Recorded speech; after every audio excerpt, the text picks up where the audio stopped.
شکریہ.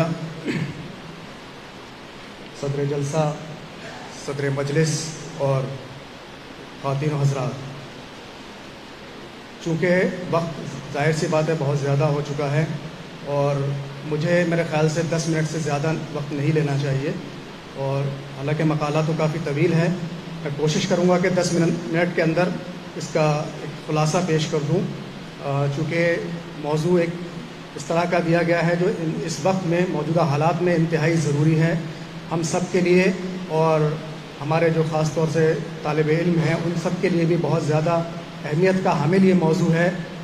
جنگ آزادی میں کردار اور پھر صحافت کے حوالے سے، چونکہ صحافت اور صحافیوں کی صورتحال آج کے حالات میں کیا ہے وہ ہم سب بخوبی جانتے ہیں، اور ہمارے اجداد نے جو صحافت میں یا اردو صحافت کے حوالے سے جو کردار ادا کیا ہے وہ ایک روشن تاریخ ہے. اس پر میں کچھ روشنی ڈالنے کی کوشش کروں گا.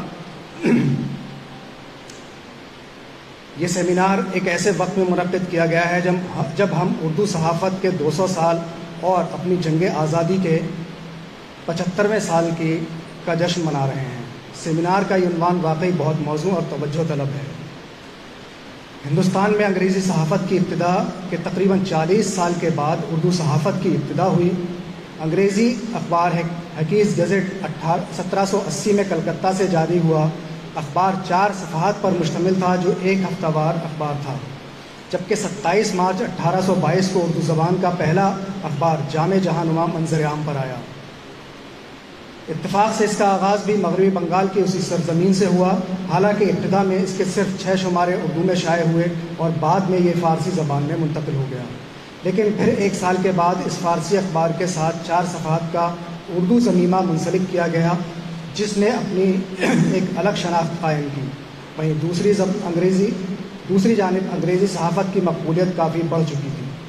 ملک کے 3 بڑے شہروں کلکتہ، بمبئی اور مدراس میں انگریزی کے کئی اخبار و رسائل شائع ہو رہے تھے. بعض محققین کا خیال ہے کہ اردو کا پہلا اخبار جامع جہاننما نہیں بلکہ شیر میسور ٹیپو سلطان کا فوجی اخبار تھا. ٹیپو سلطان کے حوالے سے بہت طویل گفتگو ابھی ہوئی، لیکن چونکہ صحافت میں بھی ان کا ایک ذکر آتا ہے اس لیے یہاں مختصر سا میں بھی ذکر کرنا چاہوں گا. جو ٹیپو سلطان نے اپنی شہادت سے 5 سال اور جامع جہاننما سے کم و بیش 28 سال پہلے 1794 میں شروع کیا تھا. یہ اخبار شاہی سرپرستی اور سرکاری نگرانی میں جاری ہوا، جسے اردو زبان کا پہلا اخبار کہا جاتا ہے. اگرچہ عوام تک اس کی رسائی نہیں تھی بلکہ صرف شاہی فوج کے افسر اور سپاہیوں میں تقسیم کیا جاتا تھا. یہ وہ دور تھا جب سرکاری زبان فارسی تھی، مگر ٹیپو سلطان کی دوربین نظروں نے یہ بھانپ لیا تھا کہ آنے والا وقت اردو کا ہوگا. اس فوجی اخبار میں فوج کی نقل و حرکت، افسروں کے تعین اور تبادلے کی اطلاعات درج ہوتی تھی. فوج کے متعلق احکامات بھی شائع کیے جاتے تھے. یہ 5 سال تک پابندی کے ساتھ شائع ہوتا رہا. ٹیپو سلطان کی شہادت کے بعد انگریزوں نے پریس اور فوجی اخبار کی تمام فائلوں کو ضبط کر دیا اور انہیں تلف کر دیا. حالانکہ جی ڈی چندن نے اپنی تصنیف جامع جہاننما میں صفحہ نمبر 28 پر لکھا ہے کہ جب تک کسی مصدقہ یا مستند ذرائع سے ٹیپو سلطان کے فوجی اخبار کی تصدیق نہ ہو، اسے تسلیم کر لینا صداقت کے حق میں نہیں ہے. ایک اور صحافی معصوم مراد آبادی اردو صحافت اور جنگ آزادی نامی کتاب میں لکھتے ہیں کہ فوجی اخبار کے کسی شمارے کا دستیاب نہ ہونا اس بات کی عدم اجرا کی دلیل نہیں، کافی حد تک درست معلوم ہوتا ہے، کیونکہ یہ دلیل تو دوسرے اخباروں کے بارے میں بھی دی جا سکتی ہے. کیونکہ مجھے مختصر کرنا ہے، بیچ میں سے اس کو میں چھوڑتا جا رہا ہوں. اردو صحافت اور تحریک آزادی ایک دوسرے کے لیے لازم و ملزوم رہے ہیں. 1857 کی پہلے جنگ آزادی سے لے کر 1947 میں حصول آزادی تک اردو اخبارات و رسائل اور جرائد نے جدوجہد آزادی اور قومی یکجہتی کی تحریک میں جو نمایاں کردار ادا کیا وہ تاریخ کے صفحات میں سنہرے حرفوں میں درج ہے. تاریخ گواہ ہے کہ اردو کے صحافی ہی سب سے پہلے برطانوی سامراج کے ظلم و تشدد کا شکار بنے. انہوں نے نہ صرف قید و بند کی صعوبتیں برداشت کی بلکہ بہت کچھ مالی قربانیاں بھی دیں. انگریزوں کی تمام تر کوششوں کے باوجود اردو صحافیوں کے جذبہ حریت اور جذبہ حب الوطنی کو دبایا نہیں جا سکا. پہلی جدوجہد آزادی یعنی 1857 کے آس پاس اردو صحافت اپنے ابتدائی دور سے گزر رہی تھی۔ ملک کے بیشتر حصوں میں متعدد اخبارات اور رسائل و جرائد شائع ہو رہے تھے، مگر ان کو آج کی طرح بہت سے ضروری وسائل میسر نہیں تھے۔ اس کے باوجود اردو کے صحافیوں نے اپنے قلم کے ذریعے بڑی ہمت اور جواں مردی کے ساتھ ظلم و ستم کا سامنا کیا اور اپنا مشن جاری رکھا۔ انہوں نے عوام کو بیدار کرنے اور ان میں جذبہ حریت پیدا کرنے میں کلیدی کردار ادا کیا۔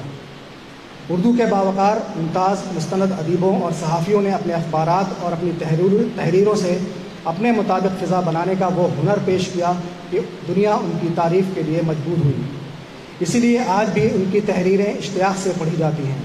جد و جہد آزادی کے دوران اردو کے اخبارات اور رسائل نے انقلاب پیدا کر کے صحافت کی اہمیت کو واضح کرنے میں کمال حاصل کر لیا تھا۔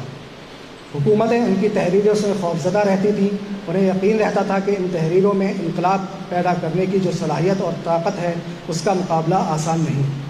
وہ اخبارات اور رسائل کو بند کروا دیتی تھیں، مدیروں اور صحافیوں کو قید و بند کی صعوبتیں برداشت کرنے پر مجبور کرتی تھیں۔ طرح طرح کے مظالم کیے جاتے مگر ان کے حوصلوں کو نہیں توڑا جا سکا۔ اس کی اہم وجہ یہ تھی کہ صحافی اور قلمکار صحافت کے ہنر سے بخوبی واقف تھے اور اس پر عمل پیرا بھی رہے۔ ایک صحافی اور قلمکار کتنا طاقتور ہوتا ہے، اس کے قلم کی دھار کیا حیثیت رکھتی ہے، وہ بخوبی جانتے تھے۔ غرض یہ کہ تمام قید و بند کی صعوبتوں، حکمرانوں کے جبر و استبداد سے نبردآزما رہنے کے باوجود اردو کے صحافیوں نے ہندوستان میں حب الوطنی کا ایسا جذبہ پیدا کیا کہ لوگوں میں آزادی کی تڑپ پیدا ہو گئی اور ملک کو غیر ملکی طاقتوں کے پنجے سے آزاد کرانا اپنا پہلا مقصد بنا لیا۔ ابتدائی دور کے اردو اخبارات میں ہی شامل مولوی محمد باقر کا دہلی اردو اخبار ایک ہفتہ روزہ اخبار تھا جس نے انگریز سامراج کے خلاف قلمی جہاد کیا۔ مولوی محمد باقر نے جب اخبار نکالا تو ان کی عمر 57 برس تھی۔ یہ اخبار انقلابی تحریروں کے ساتھ ساتھ کافی دلچسپ اور دلفریب بھی تھا، جس میں شیخ ابراہیم ذوق، بہادر شاہ ظفر، مرزا غالب، حافظ غلام رسول، مرزا محمد علی بخت مرزا، حیدر شکوہ، مرزا نور الدین کے کلام شائع ہوتے تھے۔ ذوق اور غالب کی نوک جھونک کی خبریں بھی اس میں شامل ہوتی، مگر اس کا اصل مقصد انگریزوں کی غلامی سے ہندوستان کو آزاد کروانا تھا۔ مولوی محمد باقر نے اس اخبار میں 1857 کی بغاوت کا آنکھوں دیکھا حال پیش کرنے کی کوشش کی۔ ہندوستان کی بغاوت کو انگریز حکمرانوں نے غدر قرار دے کر ایک اشتہار چھاپا۔ اسے جامع مسجد دہلی کے دروازوں اور کئی نمایاں مقامات پر چسپاں کیا گیا۔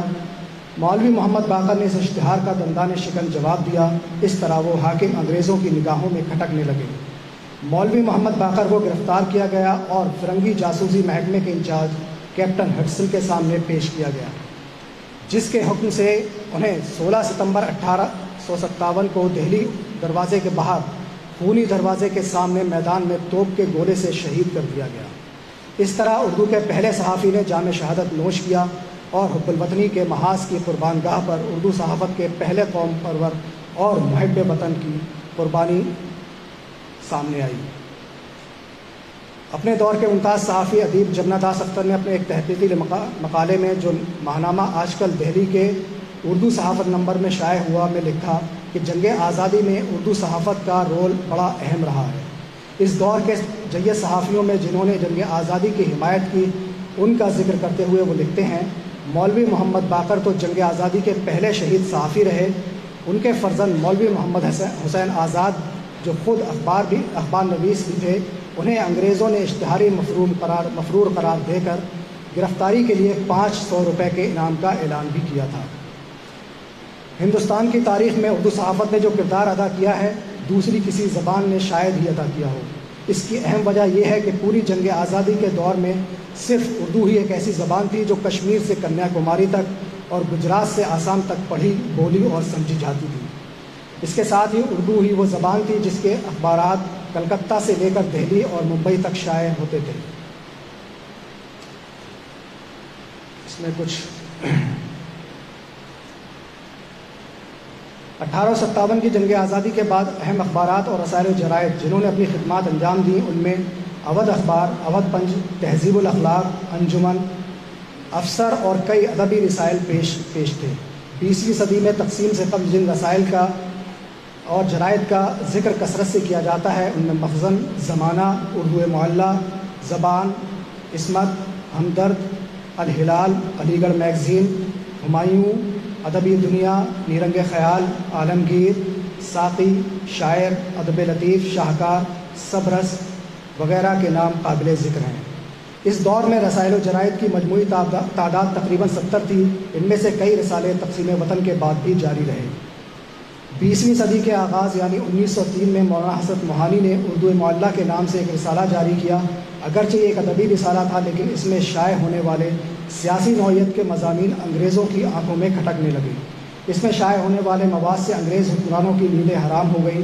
آخرکار اردو معلیٰ سے ضمانت طلب کی گئی، پریس کو ضبط کر لیا گیا اور اس کے اثاثوں کو نیلام کر دیا گیا۔ مولانا حسرت موہانی کو پابند سلاسل کر دیا گیا، مگر ان کے حوصلے پست نہیں ہوئے۔ اس کے بعد اردو اخبارات و رسائل کے اشاعت کا ایک لامتناہی سلسلہ شروع ہوا، جو رسالہ تہذیب الاخلاق، الہلال، البلاغ سے ہوتا ہوا آج تک جاری ہے۔ اودھ اخبار لکھنؤ، سائنٹیفک گزٹ اور تہذیب الاخلاق علی گڑھ، اور اودھ پنچ، اکمل الاخبار دہلی، پنجاب اخبار لاہور، شمس الاخبار مدارس، کاشف الاخبار بمبئی، قاسم الاخبار بنگلور، آصف الاخبار حیدرآباد۔ ان اخبارات میں اودھ اخبار کو منشی نول کشور نے رتن ناتھ سرشار کی ادارت میں روزنامے میں تبدیل کیا۔ یہ اردو صحافت کی خوش قسمتی ہے کہ ادب کے ممتاز دانشوروں اور شاعروں نے بھی اردو صحافت کی عملی رہنمائی کی ہے، جن میں مولانا محمد علی جوہر، مولانا ابوالکلام آزاد، مولانا ظفر علی خان، حیات اللہ انصاری، غلام رسول مہر، مولانا جالب دہلوی وغیرہ کے نام قابل ذکر ہیں۔ وقت کے ساتھ ساتھ اردو اخبارات و رسائل نے تحریک آزادی کے ساتھ عوامی مسائل، رشوت خوری، بلدیاتی مسائل، ملاوٹ، ذخیرہ اندوزی کے خلاف بھی آواز اٹھائی۔ آج انقلاب، راشٹری سہارا، اعتماد، سیاست، منصف اور سالار جیسے کثیر الاشاعت اخبار اس بات کا ثبوت ہیں کہ جامع جہانما نے اردو صحافت کی جو بنیاد ڈالی تھی وہ ایک تناور درخت کی شکل میں ہمارے سامنے ہے۔ بہت ساری تفصیلات ہیں، میں اب اس کو ختم کرتا ہوں۔ اس طرح ہم دیکھتے ہیں کہ جدوجہد آزادی میں اردو اخبارات و رسائل اور جرائد کی خدمات ناقابل فراموش ہیں۔ جب بھی اور جہاں بھی ہندوستان کی آزادی کا ذکر کیا جائے گا، اردو اخبارات، رسائل اور جرائد کا نام لیے بغیر یہ نامکمل رہے گا۔ آج جب ہم اردو صحافت کے 200 سال مکمل ہونے اور 75 سالہ جشن آزادی منا رہے ہیں، ضرورت اس بات کی ہے کہ ہم اردو صحافت کے ان روشن قندیلوں کو بجھنے سے بچانے کی کوشش کریں جن کو ہمارے اسلاف اور صحافیوں نے اپنے خون جگر سے روشن کیا ہے۔ بہت بہت شکریہ۔ سنشائن ہربل لے کر آیا ہے مایوس شادی شدہ مردوں کے لیے ایک نایاب نسخہ، 100% اثردار اور طب نبوی سے تیار کردہ آیورویدک دوا، ساتھ ہی موٹاپا کم کرنے اور وزن بڑھانے کے لیے بہترین نایاب نسخے، علماء کرام کے لیے کاروبار کرنے کا سنہرا موقع۔ مزید تفصیلات کے لیے ابھی کال کریں۔ چوکو اسٹار اعلیٰ کوالٹی کے عمدہ لذیذ چاکلیٹس، علماء، حفاظ اور تجارت کرنے والوں کے لیے بہترین موقع۔ چوکو اسٹار اورنگ آباد۔ مزید تفصیلات کے لیے ابھی کال کریں۔